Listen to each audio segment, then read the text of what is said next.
अब रुक करते हैं अगली खबर का। मुख्तार अंसारी के बेटे की याचिका पर सुनवाई है। आपको बता दें, गिरफ्तारी से बचने के लिए उमर ने अब याचिका लगाई है। सुप्रीम कोर्ट में उमर की याचिका पर सुनवाई है। आज अग्रिम जमानत अर्जी पर सुप्रीम कोर्ट में सुनवाई है। 14 अप्रैल को इलाहाबाद हाई कोर्ट से हालांकि निराशा मिली। संपत्ति हड़पने के आरोप में पुलिस को तलाश। मुख्तार अंसारी को 10 साल की सजा, वहीं आपको बता दें कि अफजाल को भी 4 साल की सजा सुनाई गई। ऐसे में सांसदी भी चली गई हाथ से। तो वहीं अब मुख्तार के बेटे की याचिका पर सुनवाई है। आज गिरफ्तारी से बचने के लिए उमर ने अब ये याचिका लगाई है। फरार है उमर अंसारी, क्या राहत मिलेगी? अग्रिम जमानत अर्जी पर सुप्रीम कोर्ट में सुनवाई है। 14 अप्रैल को इलाहाबाद हाई कोर्ट से हालांकि निराशा ही मिली, लेकिन आज फिर से सुनवाई है। संपत्ति हड़पने का आरोप, पुलिस को लगातार उमर अंसारी की तलाश है। हाई कोर्ट से अर्जी जो थी वो खारिज हुई। अब सुप्रीम कोर्ट का दरवाजा खटखटाया है। संपत्ति हड़पने का ये पूरा मामला और गिरफ्तारी से बचने के लिए फिलहाल उमर अंसारी फरार चल रहा है, जिसकी तलाश पुलिस कर रही है। एक तरफ मुख्तार अंसारी जो कि जेल की सलाखों के पीछे है, तो दूसरी तरफ उसका बेटा उमर अंसारी फरार है।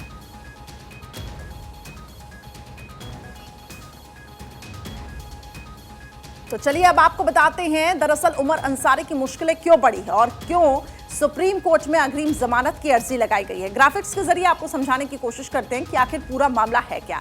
देखिए, उमर अंसारी की तलाश आखिर क्यों की जा रही है और कहां वो फरार है। हेट स्पीच का पूरा मामला है, गैर जमानती वारंट है, साजिश और शत्रु संपत्ति हड़पने का भी ये पूरा मामला है। 27 अगस्त 2020 का ये पूरा मामला। हालांकि हेट स्पीच का जो मामला है वो गाजीपुर कोर्ट में चल रहा है। वहीं ये जो संपत्ति हड़पने का मामला है, ये हजरतगंज थाने में एफआईआर दर्ज की गई है अवैध कब्जे पर, जिस तरीके से उसने अपना यहाँ पे कब्जा जमाया। तो वहीं इस पूरे मामले में अभी सुनवाई चल रही है। उमर अंसारी और अब्बास अंसारी इसमें आरोपी करार दिए गए हैं और आज इसको कोर्ट में इस पूरे मामले की सुनवाई भी होनी है कि उसको राहत मिलेगी कि नहीं मिलेगी, लेकिन फिलहाल वो फरार बताया जा रहा है।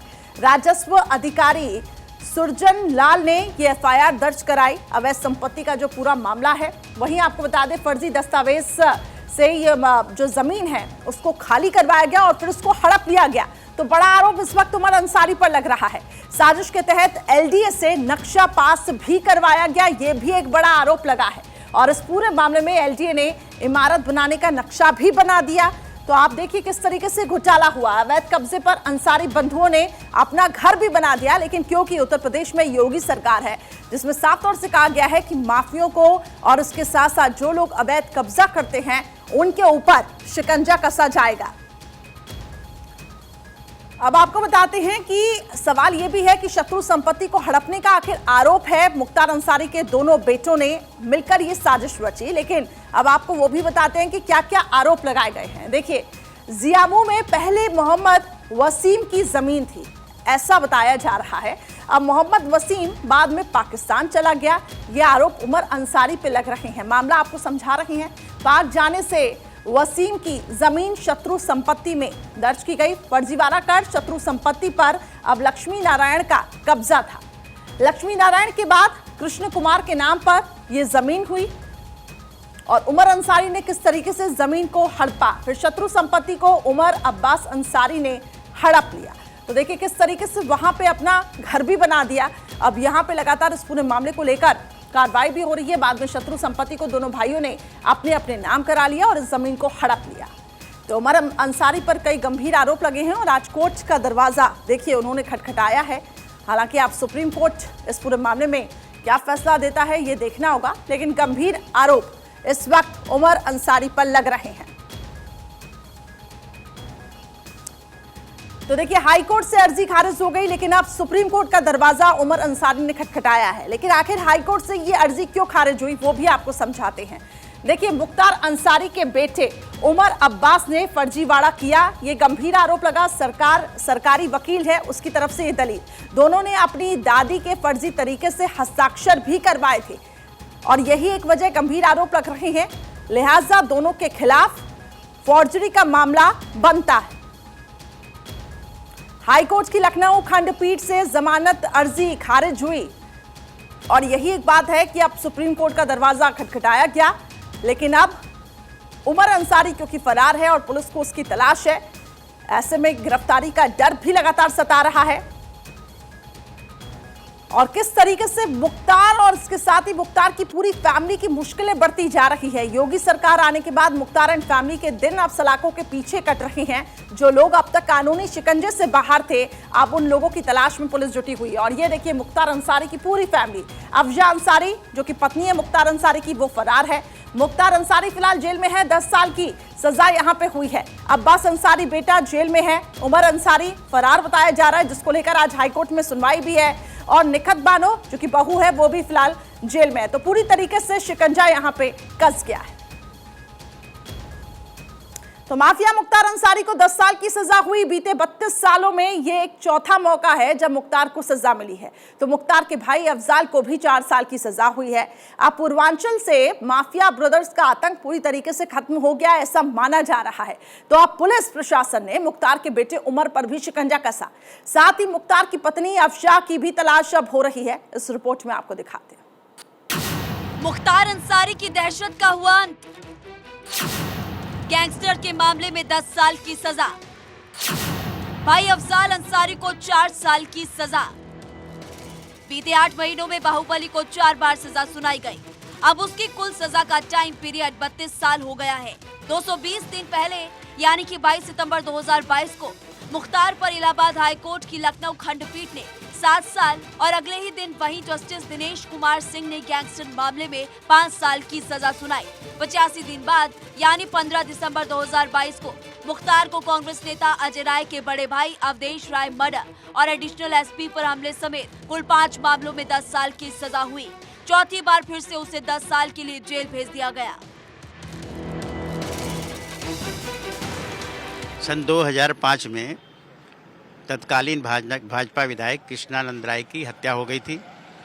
हत्या होने के बाद उनके भाई रामनारायण राय ने एक रिपोर्ट थाना भावरकोल में पंजीकृत कराई थी, जिसमें अफजाल अंसारी और मुख्तार अंसारी को भी उस घटना को अंजाम देने के लिए अभियुक्त बनाया गया था। न्यायालय द्वारा अभियुक्त मुख्तार अंसारी को 10 साल का सश्रम कारावास और 5 लाख रुपए के अर्थदंड तथा अफजाल अंसारी को 4 साल के कारावास और 1 लाख रुपए के अर्थदंड से दंडित किया है।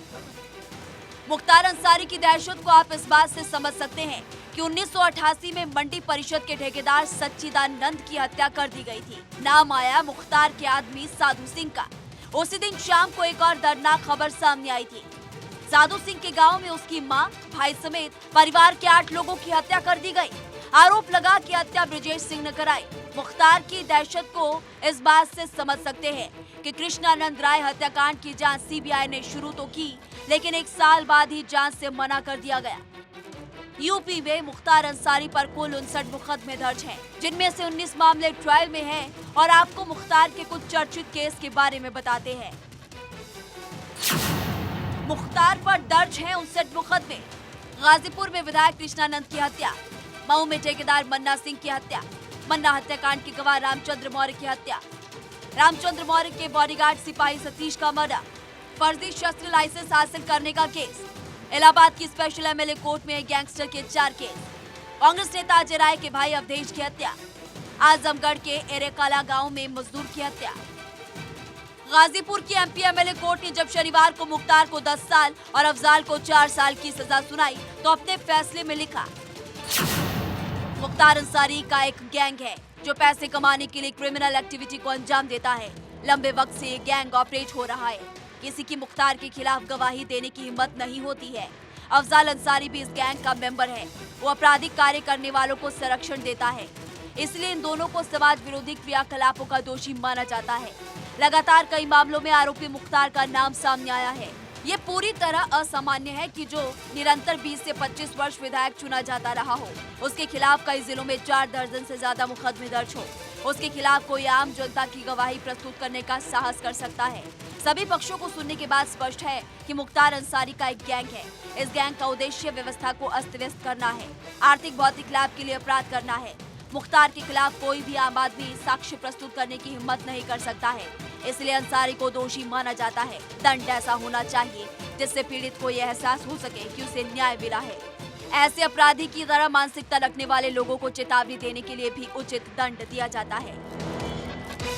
1985 से पूर्वांचल की राजनीति में सक्रिय रहे अफजाल अंसारी के राजनीतिक करियर पर अब विराम लग सकता है। सजा का ऐलान होती ही अब उसकी लोकसभा सदस्यता रद्द की जाएगी। लोकसभा अध्यक्ष ओम बिरला इस संबंध में आदेश जारी करते हुए एक अग्रिम कार्रवाई करेंगे। सदस्यता जाने के बाद वो 6 वर्षों तक चुनाव भी नहीं लड़ सकेंगे। मुख्तार अंसारी की पत्नी आफशा अंसारी 75,000 की इनामी है और अभी भी फरार है। तो बेटा अब्बास जेल में है और दूसरा बेटा उमर फरार है, जो कि जमानत के मामले को लेकर अब सुप्रीम कोर्ट में गुहार लगा रहा है।